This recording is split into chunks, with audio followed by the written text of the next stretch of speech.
¿Se le viene la noche al dictador de Venezuela, Nicolás Maduro? Hoy el secretario de Guerra de Estados Unidos, Pete Hegseth, anunció una operación militar llamada Southern Spear, Lanza del Sur en español. Sin dar mayores detalles, en un tuit Hegseth dijo que este operativo fue ordenado por Trump y que será dirigido por la Fuerza de Tarea Conjunta Southern Spear y por el Comando Sur del Ejército estadounidense. El secretario Hegseth escribió: "Esta misión defiende nuestra patria, expulsa a los narcoterroristas de nuestro hemisferio y protege a nuestra patria de las drogas que están matando a nuestra gente. El hemisferio occidental es el vecindario de Estados Unidos y lo protegeremos". La prensa estadounidense reporta que ayer Trump se reunió con varios de sus consejeros para discutir opciones militares contra Venezuela. La cadena CNN también reportó hoy que fuerzas estadounidenses atacaron otra narcolancha en el Caribe, dejando 4 personas muertas, con lo que ya sumarían 20 ataques a narcolanchas. Hola, ¿qué tal amigos y amigas? Lluvias de bendiciones para cada uno de ustedes.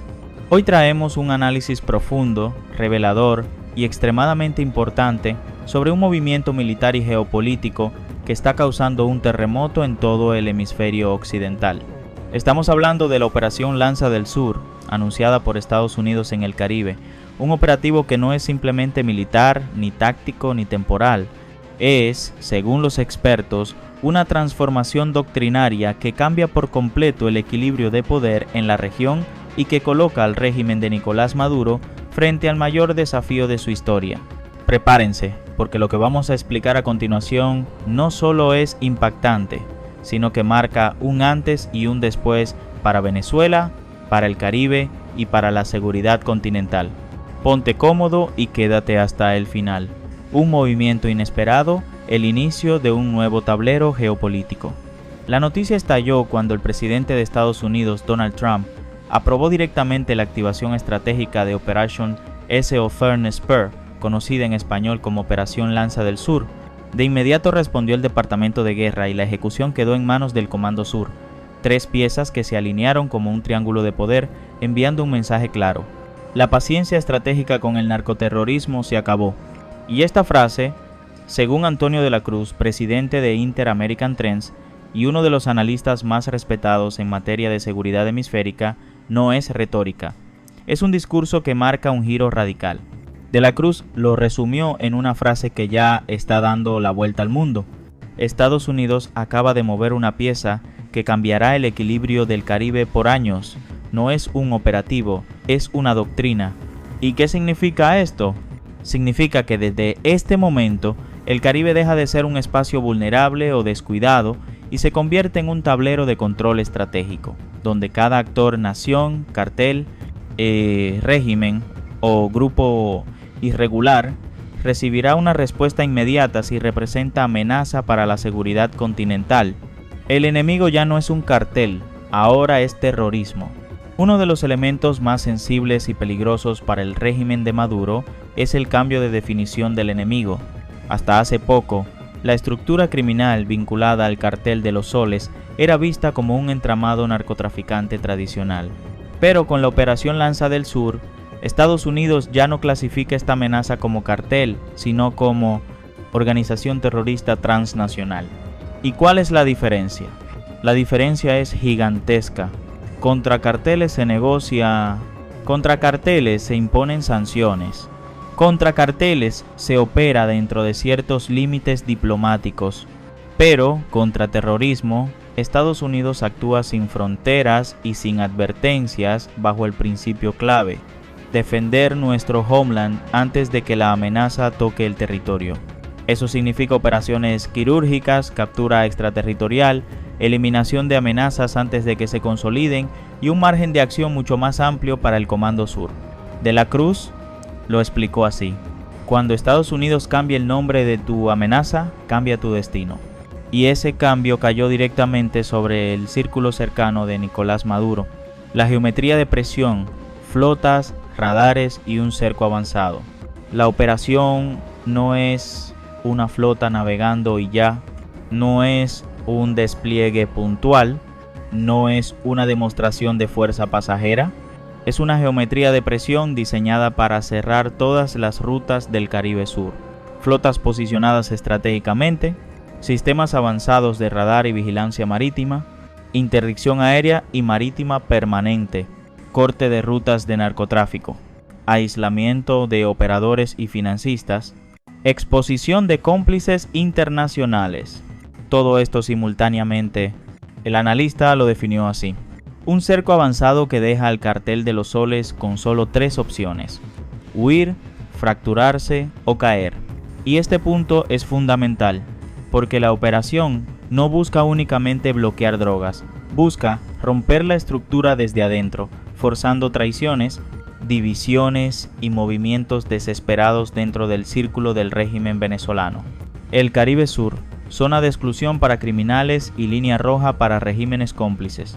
El Caribe, tradicionalmente visto como una zona comercial, turística y marítima, se convierte ahora en zona de exclusión para actores criminales, línea roja para regímenes que protegen actividades ilícitas, patio estratégico donde Estados Unidos vuelve a marcar territorio con claridad absoluta.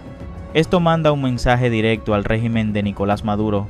La negociación terminó, no se discuten sanciones, ahora se discute supervivencia. Una guerra del siglo XXI, sin misiles, sin ruido, sin propaganda. A diferencia de conflictos anteriores, esta no es una guerra visible ni un despliegue convencional.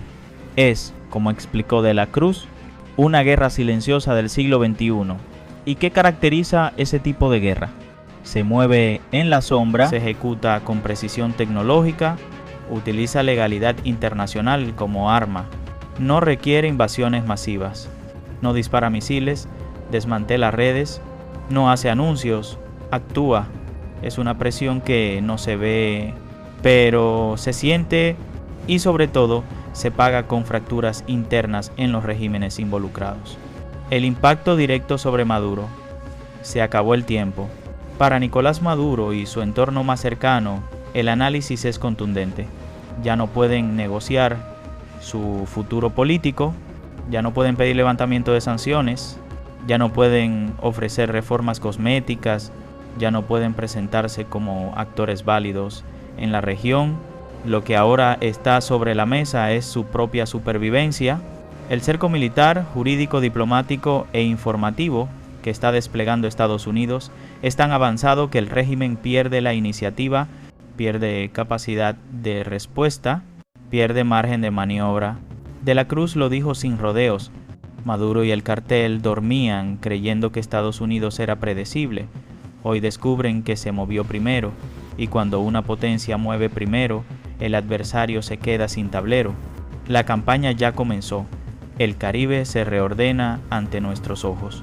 Según el análisis, la operación ya está en marcha. No es una planificación futura, no es una opción en estudio, está activa, desplegada y avanzando. Y esto significa que las rutas del narcotráfico ya están siendo monitoreadas, los operadores ya están identificados, los aliados regionales ya están coordinados, los recursos tecnológicos ya están posicionados. Los movimientos del régimen venezolano son ahora visibles en tiempo real. El Caribe entero está entrando en una nueva etapa, donde la seguridad hemisférica vuelve a ser prioridad y donde ningún actor irregular podrá operar impunemente. ¿Qué podría pasar ahora? Los escenarios más probables. Expertos coinciden en que este movimiento marca el inicio de una fase crítica. Las opciones más realistas son deserciones internas. Mandos medios del cartel de los soles podrían traicionar para salvarse. Fractura del círculo militar. La presión externa podría dividir a quienes apoyan al régimen de quienes buscan negociar salida. Aislamiento total del régimen. Con rutas cerradas, fuentes de financiamiento colapsan. Acciones quirúrgicas selectivas, capturas extraterritoriales o neutralización de operadores clave.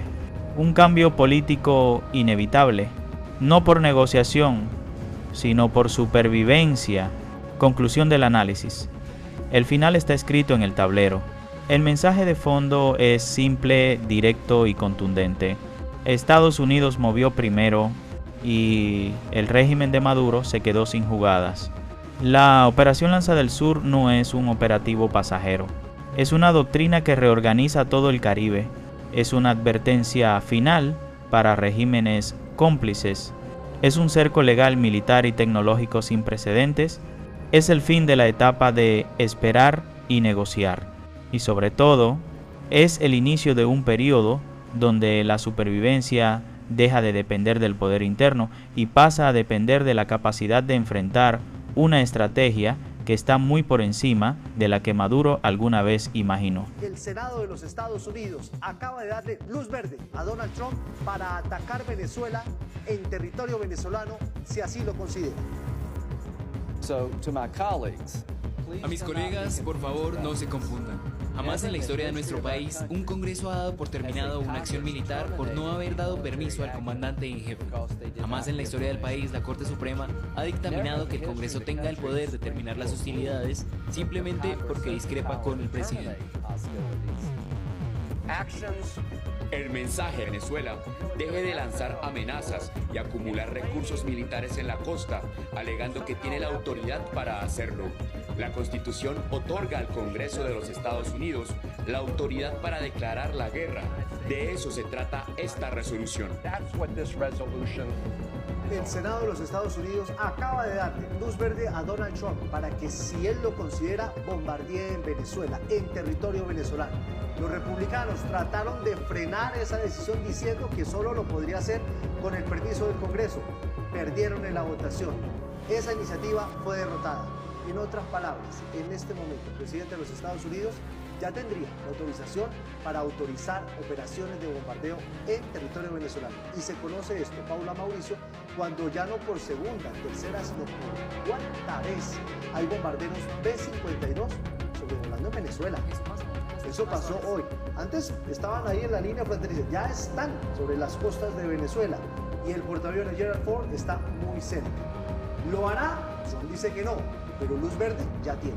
Sí, eso pone el escenario en otro nivel, pese a las últimas declaraciones del presidente Trump, que dijo: no estamos seguros porque no sabemos si de verdad esta puede ser una operación exitosa, si vamos a poder terminar con el régimen de Maduro, que sorprendió que hiciera esas declaraciones públicas, pero fue lo que dijo antes de que pasara esto en el Congreso. Votación apretadita, eso sí, 49-51, que le da a uno como una idea de cómo está el sentir político allá en Estados Unidos frente a esa estrategia de Donald Trump.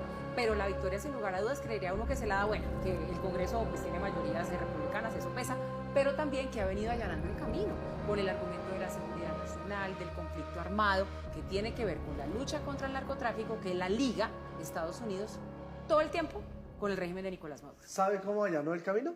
Con los bombardeos. Ya van 66 muertos.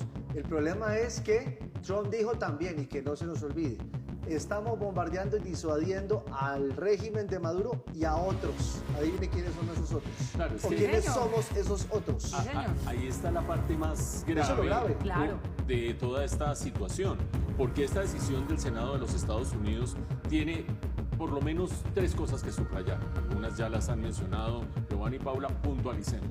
La primera de ellas, la ley, como lo oíamos decir al senador demócrata en la nota, efectivamente dice que un conflicto armado tiene que ser avalado o declarado por el Congreso de Estados Unidos. No puede ser una decisión unilateral de la presidencia del Poder Ejecutivo, sino que sea el Congreso el que dice, sí, aquí hay un conflicto armado. Entonces, el conflicto armado le permitiría al gobierno de Estados Unidos, al Ejecutivo, a la Casa Blanca, hacer los ataques respectivos. El presidente Trump ha invocado conflicto armado, ha identificado a los narcotraficantes como terroristas y vamos por ellos. Y el Congreso no se había pronunciado dando la autorización de avalar un conflicto armado. ¿Qué sucede el día de hoy? Que sin esa autorización, la resolución opuesta, que era promovida por los demócratas diciendo esto es ilegal, ha sido derrotada. Ahí parecería que hay un conflicto desde el punto de vista jurídico entre la no declaratoria de conflicto armado por el Congreso de Estados Unidos, pero la derrota de la resolución que pretendía amarrarle las manos a Donald Trump. Segundo elemento, muy importante, no olvidar que una cosa es lo que diga el Congreso de Estados Unidos y la ley de los Estados Unidos para autorizar a Donald Trump a hacer lo que está haciendo, y otra lo que dice la normatividad internacional. Desde el punto de vista de la normatividad internacional, todas esas operaciones siguen siendo ilegales, siguen siendo ejecuciones extrajudiciales, siguen siendo asesinatos innecesarios desde la perspectiva de la ley internacional. Lo que pasa es que ahora, antes y mucho antes, al gobierno de los Estados Unidos en muchos casos no le importa mucho la ley internacional. internacional, pero hay que tenerla muy presente porque tiene sus bases. Y tercero, por eso es que hay que tenerla presente entre otras cosas, Colombia. Ya lo decían Giovanni y Paulo. Aquí toda la discusión que se ve en el Congreso no es solamente contra Venezuela. La autorización que se está dando implícitamente al tumbar esa resolución por parte del Senado de Estados Unidos es a que Donald Trump siga atacando el narcotráfico. Y el narcotráfico en el Caribe y en el Pacífico, en el norte de Sudamérica, abarca a Venezuela y abarca a Colombia. No es una autorización para tumbar a Maduro. Si cae Maduro en el camino, pues puede ser que ese sea uno de los objetivos. Pero lo que está claro es que ya cada vez más hay más operaciones en el Pacífico o más frecuentes que en el Caribe. Todavía no se igualan en número, pero ya son tantas las operaciones en el Pacífico que está clarísimo que el marco de objetivos acá abarca a Colombia y a Venezuela. Y ahí es donde uno viene y mira con el espejo retrovisor los puntos unidos de la legalidad, lo que hizo el Congreso y demás, y se empieza a preocupar. Preocupe jamás, Mauro, Sí, Paula, cuando llegue el Gerald Ford. El Gerald Ford, Creo que el aquí portaaviones en inmenso. Colombia no estamos dimensionando eso. Nos lo estamos tomando de paseo y ay, que el portaaviones. Ojo, dice en Venezuela y Colombia. Es la mayor movilización en el Caribe en los últimos 50 años. Y estaban haciendo en Puerto Mucho más Rico grande el la fin que de hicieron en semana Panamá cuando operaciones de sacaron asalto. a Noriega. Mucho más grande. Sí, o sea, digamos, son todos los movimientos a la vez. El Gerald Ford cada vez más cerca.